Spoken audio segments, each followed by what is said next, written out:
And you he made alive, who were dead in trespasses and sins, in which you once walked, according to the course of this world, according to the prince of the power of the air, the spirit who now works in the sons of disobedience, among whom also we all once conducted ourselves in the lust of the mind, and were by nature children of wrath, just as the others. But God, who is rich in mercy, because of his great love with which he loved us, even when we were dead in trespasses, made us alive together with Christ. By grace you have been saved, and raised us up together, and made us sit together with Christ, and made us sit together in the heavenly places in Christ Jesus, that in the ages to come he might show the exceeding riches of his grace and his kindness toward us in Christ Jesus. For by grace you have been saved through faith, and that not of yourselves. It is the gift of God, not of works, lest anyone should boast. For we are his workmanship,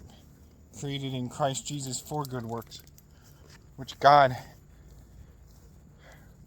prepared beforehand that we should walk in them. Therefore remember that you, once Gentiles in the flesh, by hands, therefore remember that you, once Gentiles in the flesh, who are called uncircumcision by what is called the circumcision, made in the flesh by hands, that at the time you were without Christ, being aliens from the commonwealth made of Israel, and strangers from the covenants of promise,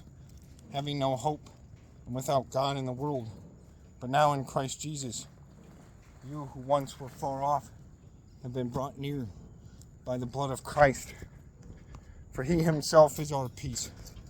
who has made both one, and has broken down the middle wall of separation, having abolished in his flesh the enmity, that is, the law of commandments contained in ordinances, so as to create in himself one new man from the two, thus making peace, that he might reconcile them both to God in one body through the cross, thereby putting to death the enmity. And he came and preached peace to you who were far off, and to those who were near. For through him we both have access by one Spirit to the Father. Now therefore you are no longer strangers and foreigners, but fellow citizens with the saints and members of the household of God, having been built on the foundation of the apostles and prophets, Jesus Christ himself being the chief cornerstone, in whom the whole building, being fitted together, grows into a holy temple in the Lord, in whom you also are being built together for a dwelling place of God in the Spirit.